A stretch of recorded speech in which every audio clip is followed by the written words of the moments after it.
Berlatar di sebuah sekolah yang berada di kota Nanjing, terlihat seorang murid yang bernama Mei yang jago matematika, sampai-sampai membuat seorang guru yang mengajar di tempat itu menjadi malu, akibat Mei yang terlalu pintar. Sampai-sampai guru tersebut kalah pintar dari Mei. Lalu, karena tidak ada guru yang dapat mengajari Mei, ia pun disarankan pindah ke sekolah khusus anak jenius di Beijing.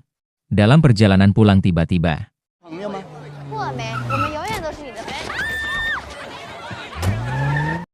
ia diculik oleh sekelompok orang dan dibawa ke markas mafia, lalu bertemu dengan bos mafia bernama Han. Han yang mendapat informasi dari keponakannya bahwa Mei sangat pintar tentang hitung-menghitung. Terlihat Mei sangat ketakutan kepada Han, padahal Han mencoba berbicara dengan lembut kepada Mei, mengajaknya agar bekerja kepadanya. Tapi Mei tetap takut, sehingga membuat Han tantrum. Ia mengancam akan membunuh ibu Mei jika ia tidak mau. Mei pun menyusun sempoa yang telah diacak-acak oleh Han dengan sigap. Hal itu pun membuat Han kagum kepada Mei.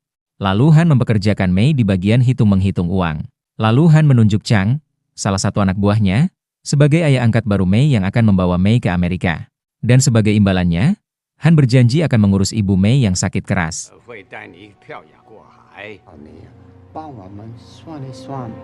Di sisi lain, terlihat seorang petinju bernama Luke berhasil mengalahkan lawannya sampai koma. Namun karena perbuatannya itu, dia pun dimaki-maki oleh ibu korban. Merasa kesal sekaligus bersalah, Luke kemudian pergi menemui seorang promotor gelut dan menghajarnya.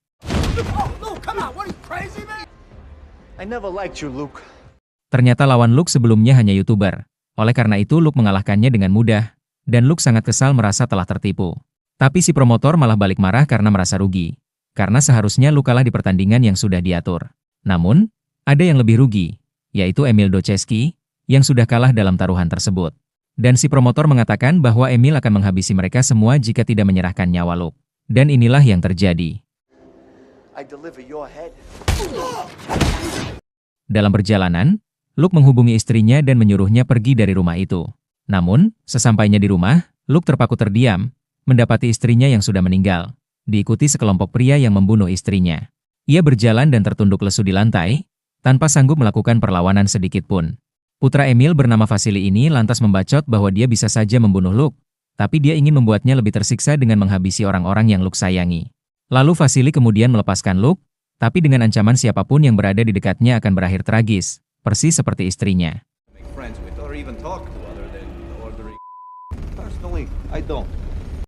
Ia pun menjadi gelandangan yang hidupnya menjadi tanpa arah. Di dalam kereta, ia dihampiri seorang pemuda yang memujinya dalam pertarungan. Namun ia segera pergi karena ia menyadari bahwa ia sedang diawasi, dan ia tidak mau pemuda itu berakhir tragis seperti istrinya. Kesehariannya pun hidup sebagai gelandangan. Sementara itu, Mei dan Chang kini tiba di Amerika. Berkas administrasi Mei diurus oleh seorang polisi korup bernama Kapten Wolf. Ia meminta kenaikan setoran di beberapa wilayah ke kantongnya sebagai bayaran. Mendengar hal itu, Chang pun menaikkan satu daerah, namun hanya setengahnya. Dan Chang mengancam akan membantai para polisi dan keluarganya secara keji kalau sampai ada masalah. Mendengar itu, Wolf akhirnya hanya bisa pasrah. 1 tahun kemudian, Mei sekarang menjadi bagian penting dalam jaringan bisnis triad. Setiap hari dia menghitung sekaligus menghafal seluruh pemasukan dari toko-toko di bawah kekuasaan mereka. Namun, saat Chang menanyakan setoran sebuah kasino secara rinci kepada Mei, ternyata hasilnya kurang. Alhasil, mereka pergi ke tempat kasino itu dan menghajar pemilik kasino itu sampai tewas, dan sampai-sampai membuat Mei ketakutan. Chang mengingatkan agar jangan sampai ada setoran yang kurang.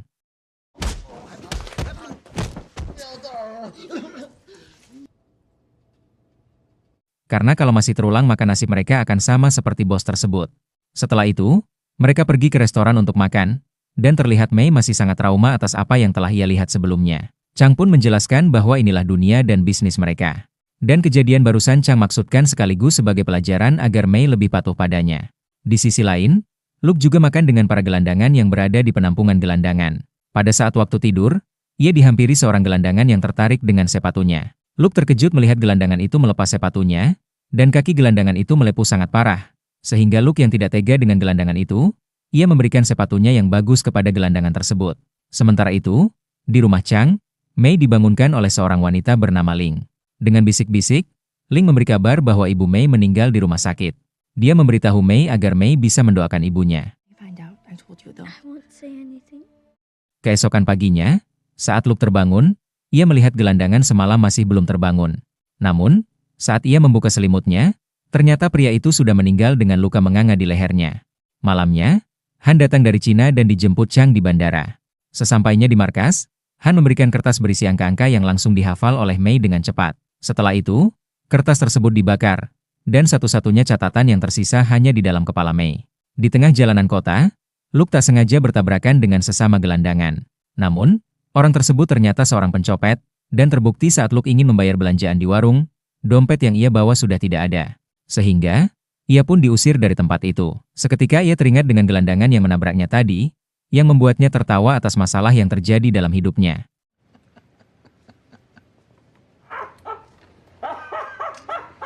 Kebetulan di tempat itu ada seorang polisi yang menariknya keluar. Namun, saat melihat wajah Luke, ia merasa familiar, sehingga ia membawa Luke masuk ke dalam mobil. Sementara itu, Mei yang diajak Chang untuk mengunjungi dua lokasi. Di sana dia harus mengingat angka lain untuk melengkapi angka yang ditunjukkan Han tadi. Dan dalam perjalanan, tiba-tiba mereka diserang oleh mafia Rusia, dan naasnya Chang tertembak. Sementara Mei berhasil diculik. Sedangkan di tempat lain, Luke dibawa ke area parkir dan dihajar oleh 5 polisi. Ternyata masa lalu Luke bukan biasa-biasa saja. Yang dulunya Luke adalah seorang polisi jujur di kota New York. Dan kelima polisi itu adalah mantan rekan-rekannya. Mereka sangat kesal karena menganggap Luke telah mengkhianati mereka.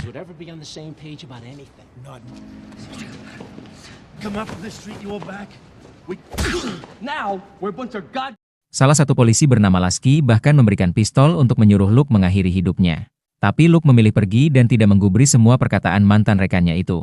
Di markas Emil, Mei dipaksa menuliskan nomor yang sudah dihafalnya. Tapi dia tetap diam.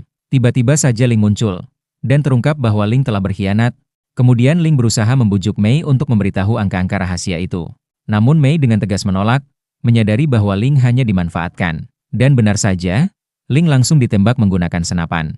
Setelah itu, Vasily menodongkan pistol ke wajah Mei. Tapi tiba-tiba pintu mereka digedor. Ternyata mereka digerebek oleh polisi suruhan Chang melalui Wolf, demi syarat kenaikan setoran seperti yang pernah diajukan dulu. Tapi tak berselang lama, Emil juga menghubungi Wolf dan dia bersedia memberi uang lebih tinggi dari penawaran Chang. Namun, Wolf lebih memilih tawaran Chang karena kenaikan setoran lebih menguntungkan. Namun, ia juga penasaran dan tertarik apa yang dimiliki Mei. Sampai-sampai diincar 2 kelompok mafia besar. Mereka yang sibuk dengan keributan di luar tidak menyadari Mei yang sudah melarikan diri. Mereka pun mengejar Mei yang melarikan diri lewat jendela. Wolf pun kembali menghubungi Emil, tapi Emil memberitahukan bahwa Mei telah melarikan diri. Emil lalu berkata, jika mafia Cina menemukan Mei lebih dulu, maka nyawa Wolf jadi taruhannya. Sementara Mei sendiri kini berjalan dengan diikuti oleh para mafia. Ia melarikan diri sampai ke stasiun bawah tanah. Bersamaan dengan itu, terlihat Luke sedang berada di tepi lantai stasiun. Rupanya dia hendak mengakhiri hidupnya dengan melompat ke arah kereta. Namun, ia membatalkan aksinya itu ketika tak sengaja bertatapan dengan Mei. Pada saat anak buah Emil melintas di hadapannya, Luke melihat Mei seperti menghindar dari kejaran para mafia dan masuk ke dalam kereta. Ia pun menyadari bahwa gadis itu sedang dalam bahaya. Lantas, Luke mengejar kereta itu yang mulai berjalan. Setelah berlari sekuat tenaga, ia berhasil naik ke gerbong terakhir. Di dalam kereta, Mei mencoba melarikan diri dari kejaran para mafia. Luke yang berusaha membuka pintu gerbong, tapi tidak bisa dibuka. Akhirnya memanjat naik lewat atas.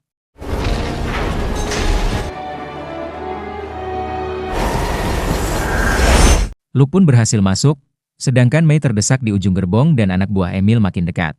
Untungnya, Luke datang tepat waktu dan langsung menghantam mereka.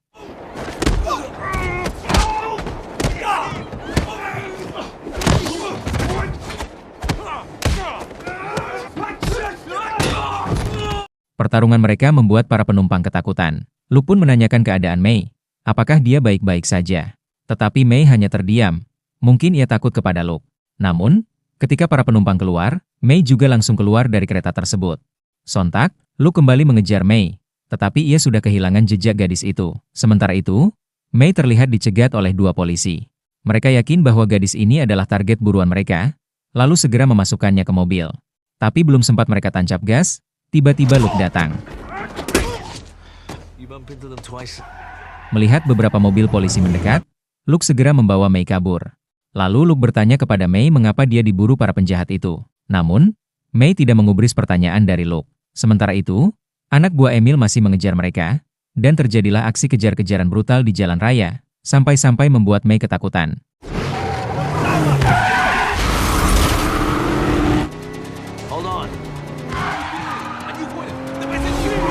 Sesampainya di sebuah gang, Luke berhasil menjebak mereka dan mereka pun dibantai habis.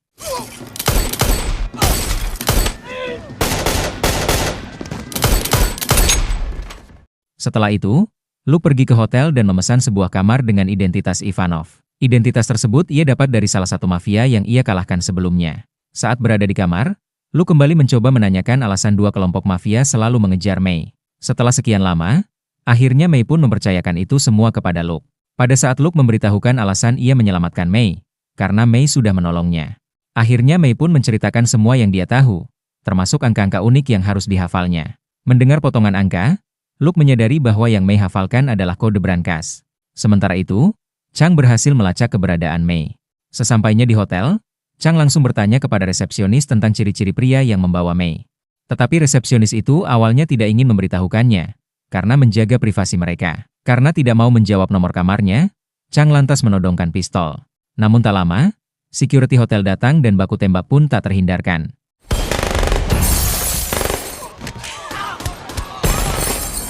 Mengetahui ada keributan di bawah, Luke menyadari bahwa Chang telah memasang alat pelacak di HP Mei. Jadi Luke segera mengambil HP Mei dan melepas alat pelacaknya. Kemudian Mei menuliskan angka tersebut ke sebuah kertas. Setelah itu, mereka pergi dari tempat itu. Saat mereka berjalan, mereka bertemu dengan para penjahat. Dan di luar, para polisi sudah mengepung tempat tersebut, yang disambut perlawanan dari anak buah Chang.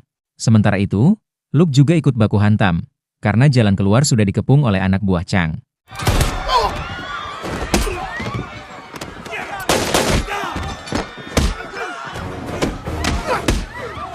Naas, Mei berhasil ditangkap oleh Chang, membuat Luke nekat melompat keluar jendela, bersamaan dengan salah satu penjahat sebagai tameng saat jatuh. Dan Luke harus kembali berlari dari kejaran polisi.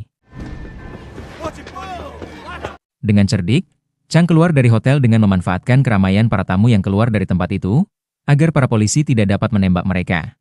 Dan mereka pun berhasil melarikan diri, meskipun tidak sedikit anak buah Chang yang telah tertembak.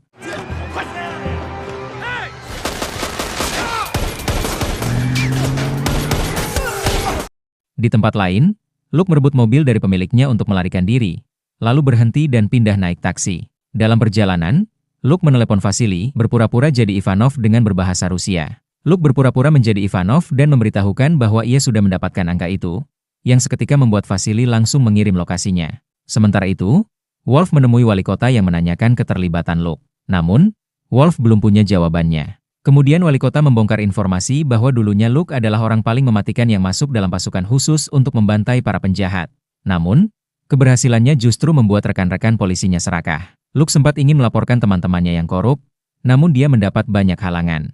Itu alasan Luke dihajar oleh mantan rekannya sebelumnya. Wolf juga memberitahu bahwa Luke ini bersama seorang gadis yang bekerja untuk Han. Hal tersebut membuat wali kota ketakutan dan langsung memerintahkan Wolf untuk segera menangkap gadis tersebut. Di sisi lain, Han marah kepada Mei karena mengira Mei telah berkhianat dan membocorkan kode tersebut. Han meminta Chang untuk menghubungi orang di Cina agar membunuh ibu Mei. Mei pun menjelaskan bahwa ia tidak membocorkan angka tersebut kepada siapapun. Di sisi lain, Luke telah sampai ke lokasi yang dikirim oleh Vasily. Ia kemudian memesan minuman dan bercakap-cakap dengan seorang pria.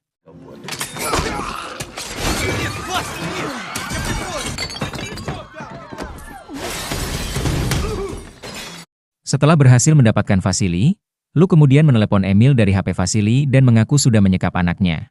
Awalnya Emil tidak gentar, tapi setelah Luke mengancam keselamatan keluarganya, hal tersebut pun membuatnya ketakutan. Luke menanyakan isi brankas yang kodenya dipegang oleh Mei, dan Emil bilang di dalamnya ada uang 30 juta dolar atau sekitar 498 miliar rupiah, ditambah brankas kedua berisi barang senilai sama. Setelah mendapatkan informasi itu, Luke kemudian menyekap Vasily di bagasi mobil sebagai jaminan. Setelah itu, Luke mengajak mantan rekannya di kepolisian yang dulu memukulinya, untuk mencuri uang yang berada di dalam brankas tersebut, ditambah Kapten Wolf. Mereka pun menyusun rencana untuk masuk ke dalam. Di dalam, mereka membuat kericuhan dengan menembaki para penjaga.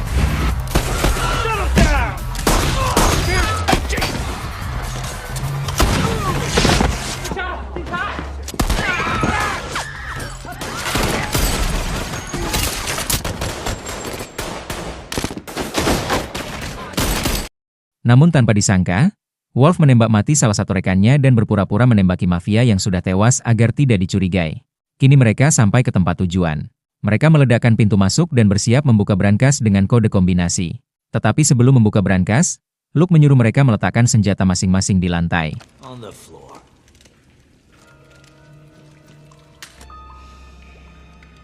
Ketika membuka kode, Luke justru menembaki mereka semua dan hanya menyisakan Wolf seorang diri, lalu menyuruhnya memasukkan kode terakhir.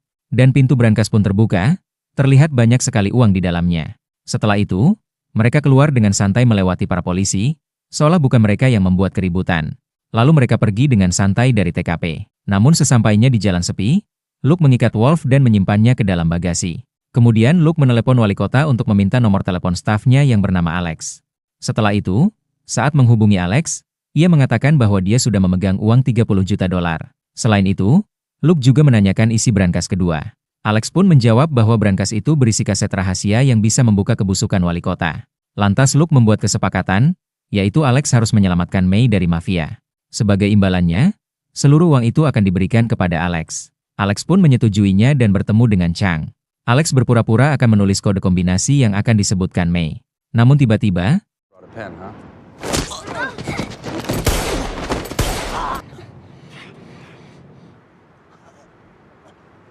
usai membantai Chang beserta anak buahnya, Alex membawa May dan mengirim lokasi pertemuan dengan Luke. Keesokan paginya, Luke datang ke tempat pertemuan dengan Alex. Mereka sedikit bernostalgia tentang tugas masa lalu, kemudian saling menodongkan pistol. Lantas Luke mengajak Alex bertarung secara jantan dengan tangan kosong. Namun tiba-tiba,